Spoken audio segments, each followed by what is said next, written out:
raise your hand if you hate teaching grammar. That's probably why you're watching this video. I'm going to share with you 3 ways in which you're going to break down your grammar instruction so it's super streamlined for you, very easy for your students to understand, and you'll actually start to see growth in your students' grammar in your classroom. So I always broke down grammar into these 3 parts. The 3 parts are direct instruction, hands-on learning, and then an open note quiz. Let's dive into each of those 3 parts in more specificity. All right, so step number 1 is direct instruction. Now I'm telling you, I've tried everything under the sun. Direct instruction is the best way that I have found to introduce grammar concepts to my students. I've tried mentor texts, you name it, I've tried it. Direct instruction to introduce a new concept to our students is incredibly helpful to just get them acquainted with this new concept. Whether it be subjects and predicates or commas, what have you, direct instruction is key. And I've used 2 different books in the past in which to teach out of the direct instruction to my students. The first book, as you can see, is quite old and has been used many times, is Grammar in 15 Minutes a Day. That's the first one that I used for direct instruction. And then the other one was the Blue Book of Grammar and Punctuation. I love this book. And so how I would do that and how I would set that up is I would go into my standards, right? Always using our standards to direct our instruction. And I would see what standard do I need to cover when it comes to grammar. And I would go into each of these books and see what standard I can use from them. So for example, if we're looking at commas, right? Students need to be able to utilize commas properly in their writing. So I'm gonna go into the Blue Book of Grammar and Punctuation, and I'm gonna find the information that they have on commas in the book. So in the book, there is a whole section on commas. So what I'm going to do is I'm going to use that part of the book to teach my students about commas. Whether or not I take that information and put it into a PowerPoint presentation that I'm going to do for my students, or I'm simply going to use my book while I write on my whiteboard, it doesn't matter. What I'm doing is I'm giving them the information from this book particular to this specific grammar topic. And you can do this with anything. And that's why I have both of these books, is because there are some concepts and others that aren't in the other one. So that's why I have both of them. That's the very first thing that I'm going to do, is I'm going to teach the concept directly out of these 2 books, whether that's in a PowerPoint or directly onto the whiteboard, explaining the concepts in detail to my students and providing them with the examples that are already included for me from these 2 resources. Now, after I've done my direct instruction, the very next thing that I would incorporate into my lessons is hands-on learning with this new grammar concept. Now you might be thinking, how do you do hands-on learning with grammar? Grammar is just sentences on a piece of paper. Hands-on learning is not applicable to grammar. Well, I'm telling you right now, there are some really simple ways that you can incorporate hands-on learning with grammar. Things like sorting activities. You can use carnival games to, have students practice commas and compound complex sentences. There are a variety of different ways in which you can do this. And I'm actually going to show you an example from one of our lessons of the comma carnival. So it's how do we take these concepts of commas and teach them to our students in a fun way after we've done the direct instruction so that they can really get practice with this particular concept and they're getting that, hands-on learning that's really going to help solidify these specific concepts for our students. So I'm going to walk you through our resource that we use for teaching commas. And then you can see, what does this look like? How can I replicate this in my own classroom? A great place to start, if what I share with you is a little bit too advanced, is to just create a sorting activity. Type up a bunch of sentences, have sentences that have commas used properly within the certain rules of a certain one of the comma rules, and have students sort them. Hey, this sentence falls under rule number 1, this one falls under rule number 2, this one isn't correct. How do I fix it? And so those are really simple ways to get students using their hands. So I'm going to share with you a specific resource that we have called the Comma Carnival for teaching commas to our students so you can see this in practice. Here I'm going to show you the Comma Carnival in practice, and I'm showing you the digital version. It's way more interactive when we actually print it out and have the hands-on version for our students, but for the sake of showing you what it looks like, it's a lot easier to show you on the digital version.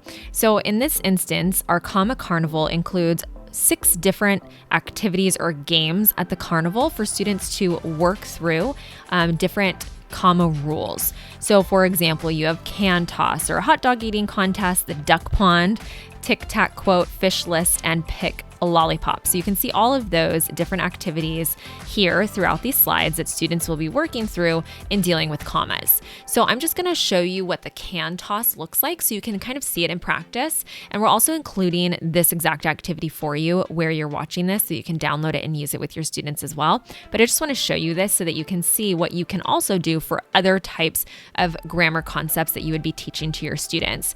So here, students are going to roll the die. When they click on this, it'll take them to a dice roller on random.org. And students will write at the top of their game board up here what they rolled. So for example, if I'm working with these sentences down here and I rolled a 5, I'm going to write my number 5 there. Then what I'm going to do is I'm going to read all of these sentences and quote unquote knock out each can as I write the sentence correctly by adding a comma to it. Then I will add up the number of sentences that I've knocked out and multiply by what I rolled on my die. Then I'm going to write my final total points down here at the bottom of the game board. So you can have students competing against each other. So for example, for this sentence, I would say before I leave, comma, I want to win a stuffed animal. So here I've knocked out one of the cans because I added a comma to that particular sentence. So I'm keeping track of where I'm adding commas, and I'm also keeping track of the number that I've rolled so that I can multiply this number by however many sentences I changed, and then I have my total score. So it's way more interesting, right, than just giving students sentences, which is in essence what you're doing, and having them write commas. But here it's much more engaging. They're rolling a die. It has a whole theme. It makes grammar so much more fun and so much more engaging. And like I said, you don't have to go to this extent crazy. You can do a simple sorting activity. Give students a bunch of different sentences, some that are correct, some that aren't, and have them sort them properly. So these are just some ideas that you can use. You can even take these concepts and apply them to different grammar topics that you would be teaching and just adjust them as need be. So that is how you would do the hands-on learning in practice. Okay, and so then the last part, after your students have had direct instruction, they've had plenty of hands-on learning, is I actually always believed in giving my students an open note quiz on whatever concept it is that we've just covered together as a class. Now, the reason that I do this is because it's hard for students to memorize, and for adults, quite frankly, all of the different rules when it comes to grammar. However, what do? We utilize the internet, right? And so the same thing is applicable for our students here, is they're going to be able to go back to their notes, to utilize their notes in order to apply those rules to what they're doing.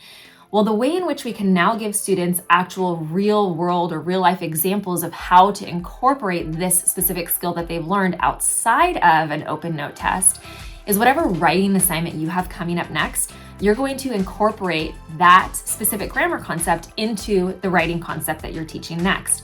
So if, for example, students are completing a response to literature, they're at the end of a unit, they're completing a response to literature for you, which is just a fancy term for essay. And so here, this is where your students are really given that opportunity to not practice commas, in isolation in one specific activity that you're doing, but actually start incorporating it into their writing, which is exactly what we want to see with our students for grammar in our classroom.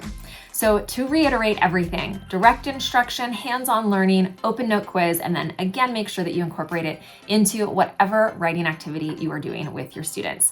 So if you want to check out our Comma Carnival, I'll include the link for you where you're watching this video so you can go see what it actually looks like to incorporate hands-on learning for your grammar instruction in your classroom.